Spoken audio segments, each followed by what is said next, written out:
El objetivo de la charla de hoy en realidad es más bien plantear un tema de debate o de consideración frente a un contexto que todos conocemos y que nos rodea. Es una charla que está orientada a reflexionar, ¿no?, desde nuestro rol como profesionales y como ciudadanos respecto a cómo afrontar todos estos cambios que nos han sucedido en muy poco tiempo y en un ritmo muy acelerado.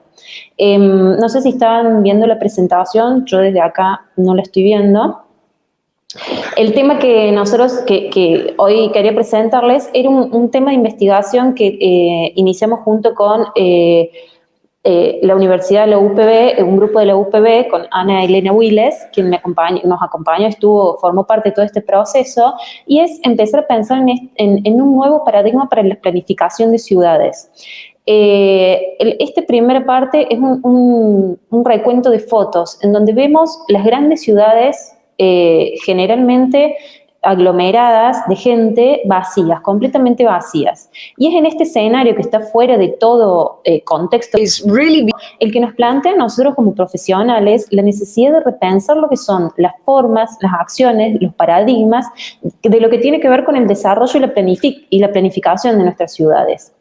Es por esto que nosotros venimos debatiendo hoy más que nunca la necesidad de buscar nuevas soluciones que sean rápidas, que sean creativas, que sean innovadoras, que se puedan adaptar y puedan ser flexibles al contexto que nos circunda. Hay que recuperar y retomar las actividades que caracterizan la vida urbana. Esta imagen de ciudades, de estas grandes capitales vacías, no es la imagen habitual, no lo era, y no debería seguir siéndolo, porque esos espacios son precisamente los lugares en donde la gente desarrolla los ámbitos de relación, en donde se relaciona, en donde se recrea. Fíjense lo que es la ciudad de Buenos Aires pre-pandemia y lo que fue a partir del 20 de marzo cuando se dictó el aislamiento preventivo obligatorio. Son imágenes que impactan y que no es común verlas. Entonces, a partir de estas imágenes, de esta sucesión de imágenes, empezamos a pensar en cómo redireccionar el debate respecto a la planificación. Por nuestra parte, creemos que hoy el debate debería centrarse en nuevos modelos desde distintos aspectos, en nuevos modelos económicos para el desarrollo de actividades que han quedado relegadas, como el turismo, la recreación, entre tantas otras que cada uno de los actores que participan lo saben, nuevos modelos de movilidad. La movilidad fue uno de los factores claves al momento de tratar de evitar el contacto, de mantener el distanciamiento, de evitar el contagio y de la expansión del virus, y esto nos obliga a pensar en estos nuevos modelos que permita refuncionalizar la movilidad y empezar a pensar en nuevos sistemas de movilidad más sostenibles y que permitan adaptarse a estas circunstancias. Nuevos modelos de planificación y de gestión del desarrollo que permitan la reapertura de las ciudades y la vida en comunidad, que hoy por hoy, si bien en algunos lugares esto ya se ha vuelto a ver, hay muchos de los países que se encuentran en situaciones críticas y que el funcionamiento y la planificación de los modelos preestablecidos no permitan desarrollar la vida con cierta normalidad. Nuevos modelos urbanos para recuperar los espacios de interacción social que se han perdido y el desarrollo del sentido de comunidad. Estos espacios son importantes porque es en donde el hombre desarrolla su esencia como ser social. Entonces es fundamental tener estos espacios aptos y adaptados para poder retomar esos vínculos, sin poner en riesgo la integridad física de las personas, porque este es también otro de los desafíos que tenemos, ¿no? Y concientizar sobre la necesidad de retomar los hábitos saludables para el bienestar de los ciudadanos y para el bienestar de toda la comunidad en general. Y también nuevos modelos de desarrollo urbano que permitan disminuir la brecha y la desigualdad histórica que se fue acentuando, que si bien ya existía, con este tipo de circunstancias que nos rodearon, se fue acentuando. Siguiente, por favor. Fíjense, estos son algunos números que se presentaron en el informe del Estudio Económico de América Latina y el Caribe, elaborado por la CEPAL en el año pasado, y se preveía que Latinoamérica, durante el 2020, que fue el primer año de esta situación que vivimos ahora, transitaba por su peor crisis económica. Algunos datos, como para tener en cuenta un contexto que circundaba no solo el tema del aislamiento, la preocupación por la crisis sanitaria que se estaba viviendo, sino también todo el entorno que nos rodeaba. El Producto Interno Bruto cayó un 9,1%. ¿Qué significa esto? Que a finales del 2020, o sea, a finales del año pasado, el nivel del PBI per cápita iba a ser igual al de 10 años atrás. Es decir, tenemos un retroceso de 10 años en cuanto a lo que es el crecimiento del Producto Bruto. Se preveía que el 2,7 millones de empresas formales en el transcurso de ese año iban a cerrar y por lo tanto el desempleo iba a alcanzar a 44 millones de personas. Son 18 millones de personas más respecto al 2019. Y luego tener en cuenta que 231 millones de personas iban a alcanzar o iban a vivir, iban a entrar en la línea de la pobreza, ¿sí? Es el mismo nivel que en el 2005. Tenemos un retroceso de 15 años respecto a esos temas. Ahora bien, esta información en números en realidad nos está dando cuenta de una realidad que a simple vista la podemos percibir y que en cierto modo nos marcaba o nos permitía dimensionar la escala del fenómeno que se estaba transitando y que aún continuamos transitando. Sin embargo, al momento de repensar las alternativas para superar esta situación y en definitiva pensar actitudes resilientes para las ciudades, tenemos que destacar que el impacto de la pandemia fue diferente a nivel geográfico y a nivel social, profundizando la desigualdad y la pobreza en las zonas más vulnerables. Siguiente, por favor. Entonces, ¿cuál era el planteo desde nuestro punto de vista de profesionales? O sea, ¿cómo empezamos a pensar en estos nuevos paradigmas para diseñar las ciudades? Considerábamos que a partir de esta nueva situación empezaron a surgir algunos temas que eran prioritarios y que había que tener en cuenta frente al contexto que se vivía y que se vive actualmente, que aún se continúa viviendo en muchos de los países, sobre todo en lo que tiene que ver con los países de menos recursos. La distancia social, tendríamos que tener en cuenta el tema de la distancia social, que es una distancia no solo física, sino también temporal, es decir, no juntar demasiada gente en poco tiempo en un mismo lugar. Eso nos implica tener en cuenta este distanciamiento para poder llevar adelante las distintas actividades. Las condiciones de higiene, unas condiciones de salubridad o de higiene extrema que implican una conciencia social y también una inteligencia colectiva para adaptarse a los parámetros, a nuevos hábitos, a nuevas costumbres y que en algún momento fueron pensados como herramientas fundamentales para salvaguardar el ambiente natural. La movilidad, ¿sí?, que pone de manifiesto de manera como más contundente lo que tiene que ver con las falencias que ya se conocen sobre los sistemas de transporte y que exacerba al mismo tiempo la desigualdad a nivel urbano, afectando especialmente a la población más vulnerable.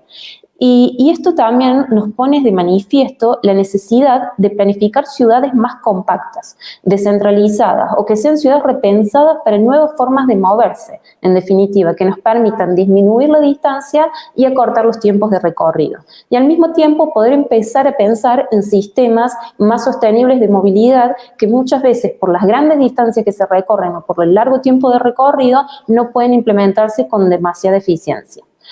Y por último, repensar o empezar a tener como tema prioritario el espacio habitable y la vivienda. Las condiciones, las dimensiones, la accesibilidad a la vivienda cambió por completo con la nueva condición, con el nuevo contexto que estamos viviendo ahora. Que esperemos que sea pasajero, que esperemos que pase pronto, pero que nos plantee esta necesidad de pensar el espacio habitable que contiene la vivienda interno y externo como un espacio que contiene la vida de las personas. Creo que el proceso de encierro en algunos países que fue más extenso y en otros menos, nos permitió entender cómo el espacio en el que uno habita tiene una importancia fundamental en el desarrollo físico y psicológico de las personas y por supuesto en el desarrollo social y en la relación con el resto de los aspectos de la vida cotidiana. Entonces la reformulación de los espacios habitables y de las viviendas implica un tema prioritario a la hora de pensar en la planificación de las ciudades en contextos no solo de pandemia, sino también en contextos que tengan distintos tipos de problemáticas. La gran pregunta que hoy nos hacemos, entonces, viene a ser en pensar, en que nos obliga a pensar que necesitamos un cambio de paradigma, es decir, ¿cómo podemos hacer ciudades más sostenibles y saludables para todos los ciudadanos? Esto implicaría en pensar en estos nuevos comportamientos urbanos y en estas nuevas formas de relacionarse que se generaron a partir de una situación externa que nos afectó a todos, no por igual, pero que en cierta medida el efecto llegó a todas las personas, es tener en cuenta este criterio, es decir, ¿cómo podemos hacer estas ciudades más sostenibles? ¿Cómo podemos hacer para que sean ciudades más saludables para los ciudadanos? Hay que pensar en la ciudad, hay que investigar, tenemos la necesidad de pensar en múltiples dimensiones, empezar a planificar y a crear métodos para tener en cuenta las múltiples dimensiones que nos afectan, lo social, lo ambiental, la salud, la economía, poner en primer plano la cuestión del diseño, es decir, el diseño tiene que estar necesariamente relacionado y necesariamente atento a todos estos factores que nos rodean. Y por supuesto, para poner en primer plano la cuestión del diseño, para tener en cuenta todos estos factores, tener como objetivo o como línea base que nos va guiando el funcionamiento del ecosistema que alberga la vida social. No podemos perder de vista que el ser humano es un ser social, no podemos perder de vista que la necesidad de relacionarse y de formar comunidad es inherente a nosotros. Entonces, ¿cómo hacemos desde nuestra perspectiva para adaptarnos y para poder tomar todos estos aspectos, tenerlos en cuenta y poder elaborar un diseño acorde y apto a lo que el contexto nos está solicitando? Siguiente, por favor. Surge acá entonces la idea de empezar a pensar en el estudio de las slow cities como un nuevo paradigma para la planificación, como una salida posible o como una posible visión para las ciudades de un futuro inmediato. Esto nos permite poner en el centro del debate los instrumentos y la forma en que las ciudades y los espacios de relaciones humanas deberían adoptar para no perder la calidad de vida y poder desarrollarse en cuanto a lo que son las interacciones sociales. El slow movement comenzó en Italia, el movimiento slow comenzó en Italia y con el tiempo se fue estableciendo una subcultura en otras naciones europeas. Tienen como premisa, básicamente las premisas de este movimiento son la ciudad lenta, la comida lenta y la vida lenta, el arte lento. Es decir, empezar a pensar en otros tiempos de desarrollo de las actividades.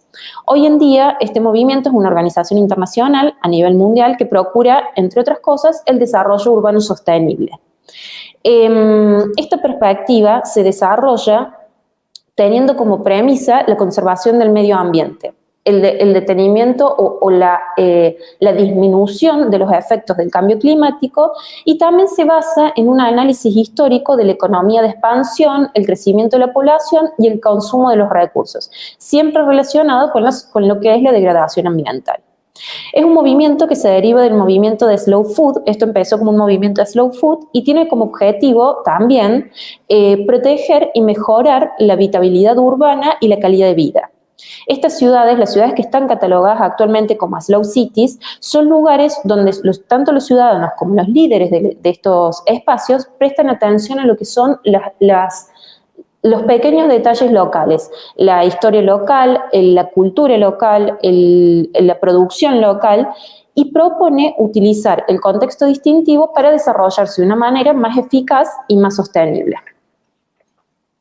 Ahora bien, este movimiento, siguiente por favor, para que las ciudades puedan ser consideradas slow cities, el movimiento plantea 24 criterios obligatorios. Tiene una lista de 54 criterios que declara que son necesarios cumplir para poder certificar como slow city, y de esos 54 criterios, 24 son obligatorios. Estos criterios están agrupados en 6 temas o 6 sesiones que son políticas ambientales, hospitalidad, sensibilización, políticas de infraestructura, tecnología para la calidad urbana y salvaguardar la producción autóctona. La Slow City, el cumplimiento de estos criterios hace parte del proceso de certificación y adopta, en cierto modo, lo que sí tiene en cuenta el movimiento es que todas las ciudades son únicas y que cada una de estas ciudades va a poder aplicar su lentitud, por decirlo de alguna manera, a su manera y de acuerdo a su contexto y a su realidad, cumpliendo con los requerimientos. De acuerdo a esto, entre las distintas ciudades que hoy son catalogadas como Slow Cities, se pudieron identificar varios tipos de movimientos diferentes, pero hay como dos posturas principales.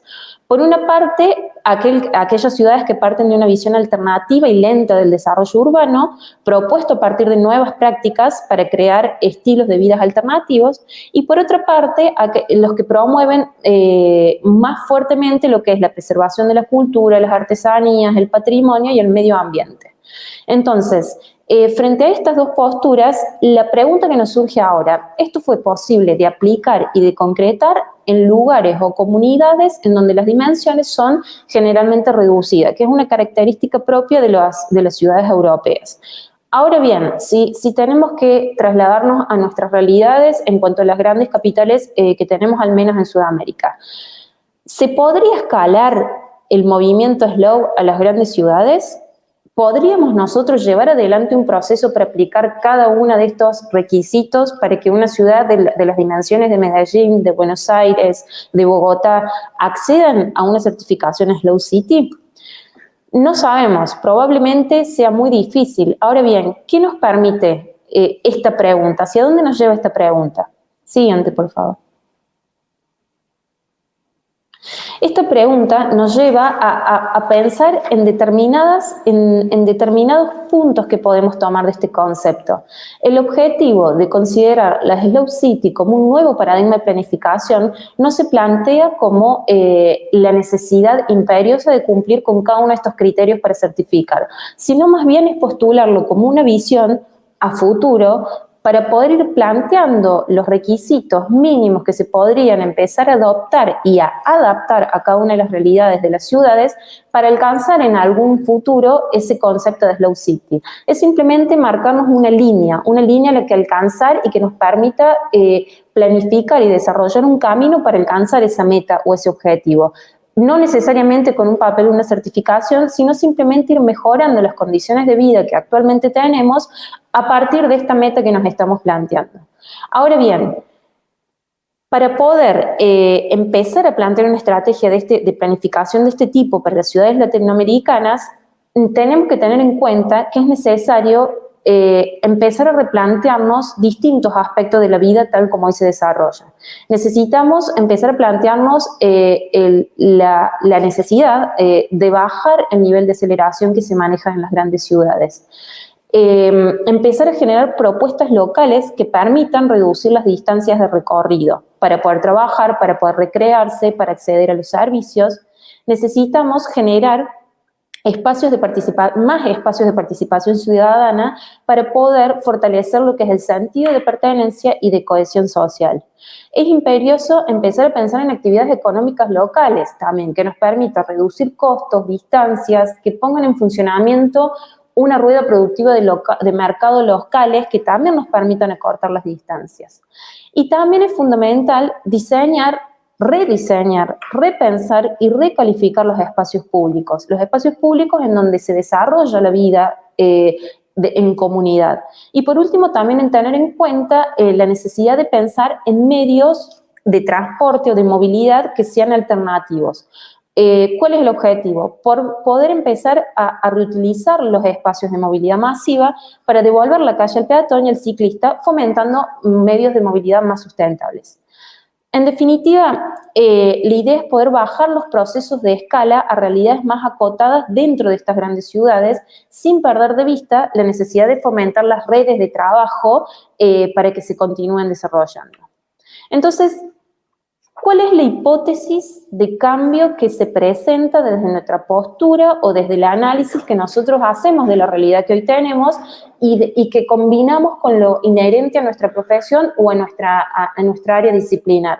La hipótesis de cambio lo que plantea es precisamente ciudades más lentas para el desarrollo de las ciudades latinoamericanas. Ahora bien, ¿es posible pensar en ciudades y sociedades lentas y sostenibles en un mundo que ya vimos que cambia en tiempos muy cortos y a ritmos muy acelerados? ¿Existe realmente esta posibilidad de adaptar la estructura económica para adaptarnos a un consumo más lento? Ir en contra de un hábito o de un modo de vida incorporado para poder transformarlo.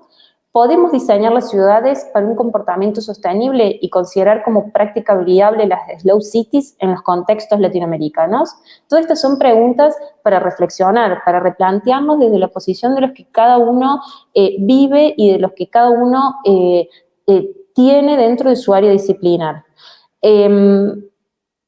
Yo creo que la participación y el involucramiento de la ciudadanía en cada uno de estos temas, en nosotros como profesionales y en nosotros como ciudadanos, es fundamental para poder responder a los contextos de emergencia, pero también para poder generar un cambio en la cultura del pensamiento y del hacer que nos permita ir hacia estos objetivos. Se debe adoptar un nuevo foco en el diseño de los espacios, no solo de los espacios públicos, sino de los espacios en general, para tener mayor seguridad y para poder empezar a trabajar bajo distintos principios de amplitud, de apertura, de facilidad, de mantención, etc. Es decir, empezar a tener otros criterios a la hora de pensar las ciudades. Es importante también tener en cuenta en todo este proceso de reflexión que no hay recetas para el desarrollo, que no hay recetas para un cambio de paradigma, que no todo se puede aplicar a cualquier lugar y a cualquier contexto. Entonces, que es necesario tener en cuenta que estos parámetros no son únicos y que no se pueden replicar acríticamente o descontextualizados. Es en este punto en donde la creatividad, en donde nuestra creatividad tiene que entrar en juego para poder afrontar estos desafíos que nos estamos planteando y poder ver qué capacidad tenemos de poder resolver de una manera innovadora y creativa los diferentes desafíos que se nos van planteando. Frente a esto, como análisis y para empezar a pensar en este nuevo cambio de paradigma, en el libro de la clase creativa de Richard Florida, él planteaba su teoría de las tres T, el talento, la tecnología y la tolerancia, como los elementos fundamentales para la conformación de un ambiente creativo. Analizando esa teoría y empezando a pensar en el contexto que nos rodea, nosotros postulamos la teoría o 4 factores fundamentales que son imprescindibles para que los territorios que están caracterizados por estos ambientes sociales que son económicos y socialmente más vulnerables que otros, puedan adaptarse y puedan llegar a este cambio que planteamos. ¿Cuáles son? La identidad. Cuando hablamos de identidad, incluimos la cultura y la identidad de la ciudad, el conocimiento y los distintos saberes locales. Esto nos permite afrontar la capacidad para reconocerse y sentirse identificado. La identidad es un factor fundamental para poder apropiarse de las propuestas o de las ideas o de los nuevos paradigmas que uno tenga o que vaya percibiendo en su propio entorno. La información es imprescindible a la hora de pensar un cambio, la difusión de la información para poder incluir y para poder lograr un intercambio, un debate, una discusión al respecto. Este factor hace hincapié en la capacidad de la ciudad de poder difundir, de poder divulgar y de poder incluir a través de la difusión y la divulgación la mayor cantidad de actores locales que puedan dar su aporte, ¿sí? Mientras más actores y mayor cantidad de aportes se pueda tener en una propuesta, es más fácil de, si bien puede ser más problemático a la hora de congeniar, creo que es mucho más rico el resultado que se puede obtener. La inclusión de los distintos sectores, de las diversidades culturales, de la multiplicidad de sectores y de la multidimensionalidad para poder lograr la cooperación hacia este objetivo común y poder establecer procesos participativos. Y por último, la inteligencia. ¿Qué es una inteligencia? Basada en la inteligencia territorial y colectiva de cada comunidad. La inteligencia territorial es la capacidad de un territorio de crear las condiciones necesarias para fomentar y reforzar relaciones entre la cultura local, comunitaria y también la innovación a escala territorial. Pero también implica la integración de nuevas prácticas como soporte del desarrollo y además de cumplir la función de transformar la inteligencia territorial en una inteligencia colectiva, ¿sí? Que va a tener en cuenta cada una de estas inteligencias individuales que podemos tener en el territorio. Todo este proceso o este planteo no es simple, no es directo y como decíamos no hay recetas, sino que implica distintos factores, implica asumir riesgos, implica establecer objetivos claros, implica fomentar la flexibilidad en los diferentes niveles y sobre todo establecer estrategias de acción participadas y comunes. En este sentido, para maximizar estas características, es necesario un cambio de mentalidad, como veníamos hablando. Es necesario un cambio de mentalidad hacia la disminución en la aceleración de los ritmos urbanos, un cambio de percepción y de entendimiento de la capacidad de las redes de trabajo de la ciudad. Esta transformación va a tener un fuerte impacto sobre la cultura organizacional de un territorio. Es necesario generar ese impacto. Y en definitiva, seguramente, el trabajo para lograr esta transformación va a requerir de distintas instancias, ¿sí? Que deben ser planificadas en poco tiempo, pero con perspectivas a largo plazo. Siguiente, por favor. Tienen que ser instancias pensadas para involucrar a toda la comunidad con sus diferencias, sus particularidades, sus distintos hábitos, costumbres, y tienen que ser también, es fundamental, que estas distintas instancias sean aprendidas por el gobierno local como una necesidad esencial. ¿Por qué? Porque muchas veces la comunidad tiene la capacidad para hacer los cambios, pero necesita el soporte de los gobiernos locales para que estos cambios sean efectivos y realmente se apliquen. Es necesaria una estrategia, es necesario pensar una estrategia que tenga que ver con el presente hacia el futuro, ¿sí? Y que tenga que ver con la sostenibilidad. Y también tiene que ser una estrategia lo suficientemente flexible para responder a estos nuevos estándares de vida en sociedad. Probablemente, y para concluir este espacio que en realidad es más de reflexión que de poder transmitir criterios definidos, probablemente ciudades como Medellín o como Córdoba, que es la ciudad que yo vivo, que son 1,5 millones de habitantes, no logren o no cumplen con los requisitos de Slow City en un corto plazo, ¿sí? Probablemente no lleguen a cumplirlos. Ahora bien, lo importante es saber que el potencial para poder adaptarse a estrategias que nos direccionen hacia una visión de una ciudad más lenta y más sostenible están presentes en las ciudades. Simplemente hay que empezar a accionar sobre esas líneas estratégicas. Creo que y para cerrar la conferencia, creo que nuestro mayor desafío como profesionales y como ciudadanos, pero sobre todo como profesionales del área disciplinar que tiene que ver con la planificación, es precisamente estar preparados para ser lo suficientemente flexibles y para ser lo suficientemente creativos ante los cambios, ante los distintos cambios que puedan surgir. Hoy es una pandemia, mañana puede ser otra situación que nos atiene. Tenemos que asumir, creo o considero que como profesionales tenemos que asumir esa responsabilidad de las acciones que nos permitan acercarnos a esa visión de ciudad más sostenible para poder ir avanzando en este camino y poder realmente concretarlas. Muchas gracias.